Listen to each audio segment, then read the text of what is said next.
Obtention des visas d'études en 2 mois, c'est possible.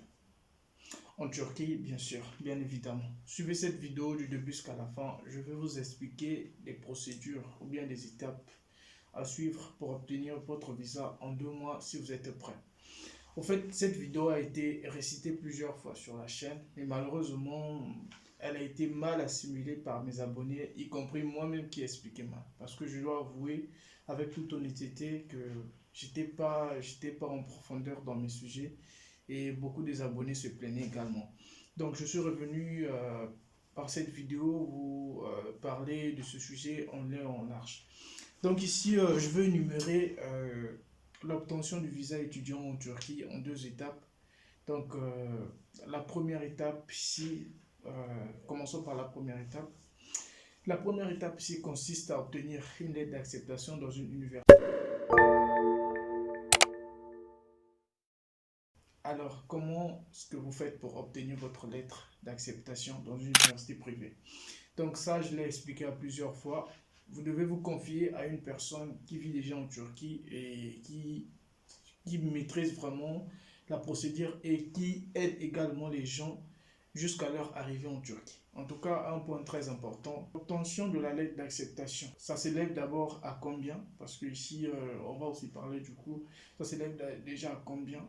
Actuellement, avec des changements qui s'est opérés dans les universités turques, pour obtenir l'aide d'acceptation, il faut non pas seulement payer la lettre, donc le coût de la lettre, mais il faut également payer le premier niveau de la langue. Je l'ai expliqué en long et en large, c'est que quand tu viens en Turquie pour la première fois, tu ne commences pas directement avec des études, en tout cas, parce que la majorité des filières étant en turc, tu vas forcément passer par l'école des langues. Donc ici, l'université demande à ce que les nouveaux venus en Turquie ne viennent plus avec leur visa études, mais plutôt avec le visa de langue. D'où, dans l'inscription, on impose aux étudiants nouvellement venus en Turquie de payer la première langue.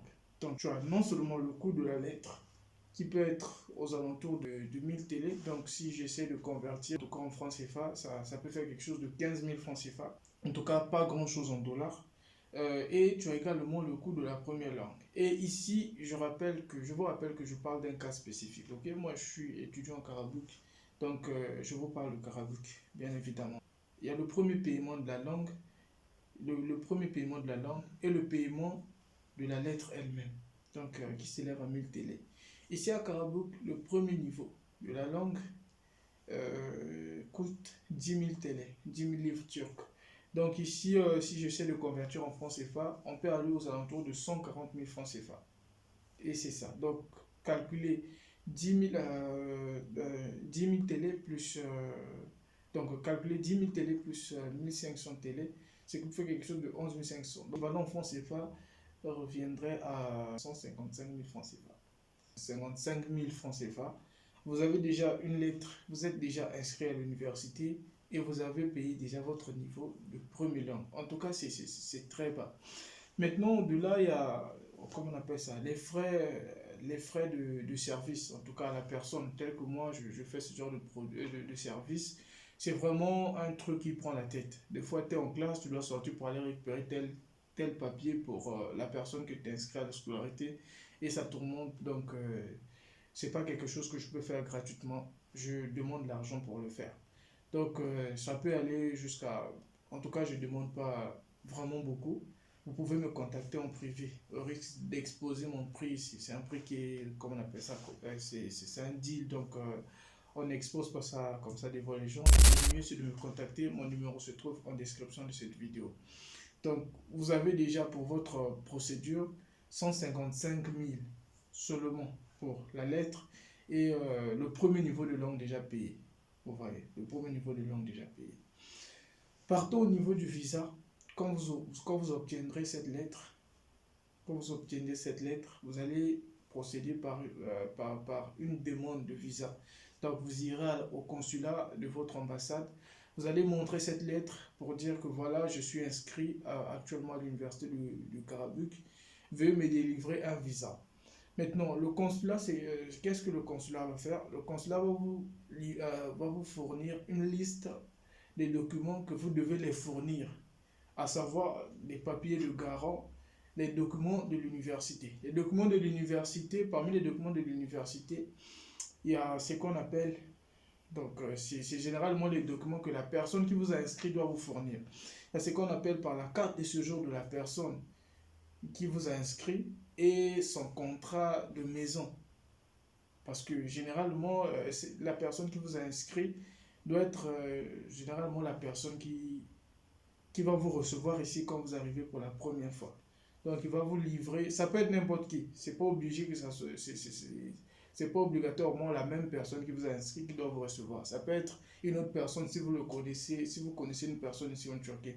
Mais généralement, vous connaissez qu'une seule personne et c'est la personne qui vous a inscrit. Donc, lui, il va vous livrer sa carte de séjour et son contrat de maison là où il habite. Comme ça, quand vous arrivez pour la première fois, c'est lui qui vous reçoit. Donc, c'est lui qui prend d'abord. Donc, ça sera juste masqué. C'est pas vraiment ça, mais c'est juste une question de document pour prouver que voilà, vous venez en Turquie. La deuxième des choses qu'on va vous demander là-bas, c'est, je crois, la lettre d'acceptation. Vous aurez déjà une lettre d'acceptation. Donc, vous allez montrer la lettre d'acceptation. Et puis, troisième des choses, c'est la réservation de l'hôtel ici. Ça peut être aussi une réservation de l'hôtel. En tout cas, ça, c'est pas trop obligatoire parce que au préalable, vous avez une personne qui va vous recevoir. Mais s'il faut faire, si c'est nécessaire, on peut aussi faire une réservation de l'hôtel, c'est rien. Et la troisième des choses, la plus importante, en tout cas la chose la plus importante, c'est d'avoir un garant. En tout cas, ne faites pas cette procédure si vous n'êtes pas prêt vous-même, si vous n'avez pas un garant, une personne qui va vous soutenir quand vous serez ici en Turquie. Sinon, non seulement ça sera très difficile pour vous la vie, mais vous allez également échouer à votre demande de visa. Et quand je parle d'échouer à la demande de visa, c'est voir tout ce que vous avez fait, tout l'argent que vous avez dépensé dans les lettres d'acceptation, par-ci, par-là, à gauche, ça va partir en feu, ça va partir comme ça va partir sans retour. Donc voilà. Donc les choses à retenir, c'est les frais de visa. Donc les frais de visa, et le visa aussi, comme on appelle ça, c'est frais. Je crois que actuellement les frais de visa sont à 126 000 francs CFA, si je ne me trompe pas. À 126 000 francs CFA ou bien plus. En tout cas, je ne sais pas. À mon époque, c'était 126 000 francs CFA. Actuellement, je ne sais pas. Donc, si déjà il faut totaliser les documents fournis à l'université et vos frais de visa, s'il faut prendre 126 000 francs CFA, sinon je peux réduire à 150 000. De l'autre côté aussi, là-bas, ça fait combien? 155 000. Donc, vous êtes déjà à 305 000. Donc, vous êtes déjà à 305 000. Si vous avez un garant, qui a des papiers, qui a ses relevés, qui a des relevés bancaires, qui est actif, qui gagne de l'argent, en tout cas, c'est bon. Vos frais peuvent aller jusqu'à 305 000 francs CFA. Ça, c'est lorsque vous avez le garant. Mais au cas où vous n'avez pas le garant, vous allez chercher un autre garant.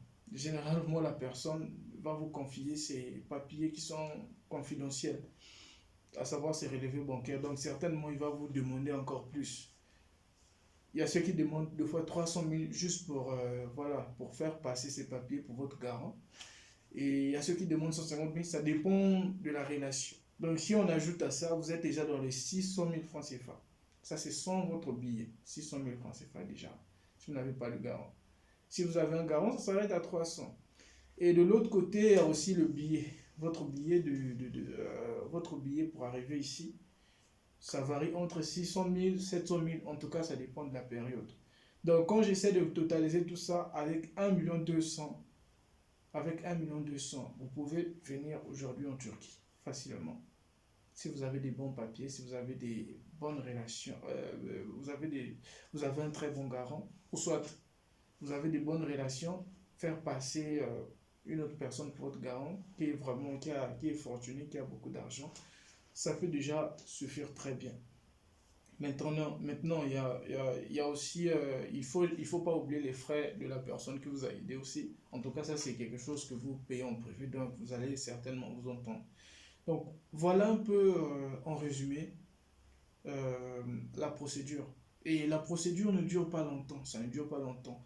Je ne pense pas que pour venir en Turquie, si on a besoin de faire 3 mois de procédure, Moi, je suis arrivé en Turquie, je crois, j'étais euh,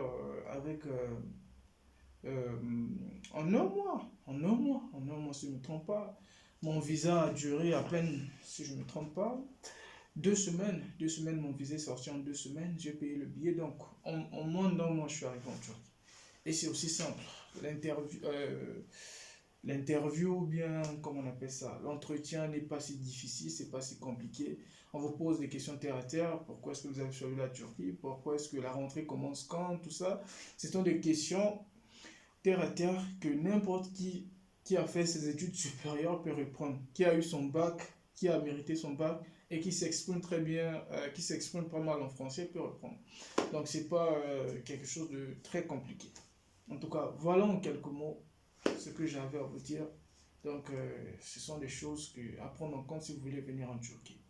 En tout cas, c'était tout. C'était Habib DBR. Donc, des questions, posez-les en commentaire. Il y a mon numéro tout simplement en description. J'accompagne beaucoup des étudiants ici aujourd'hui qui m'appellent même. Voilà, voilà, en cause avec eux. Et j'ai également des gens en cours que je suis en train de coacher pour venir en Turquie. Donc, si vous avez des préoccupations, vous pouvez me contacter directement. Il n'y a pas d'escroquerie avec moi. Je suis clair. Si tu n'as pas les moyens, je ne te conseillerais pas de venir en Turquie. Si je trouve que voilà, par rapport à ta situation, je ne peux pas faire. Moi, ce n'est pas l'argent qui m'intéresse, c'est le service qui m'intéresse. Donc, sur ce, je vous dis peace out. À plus.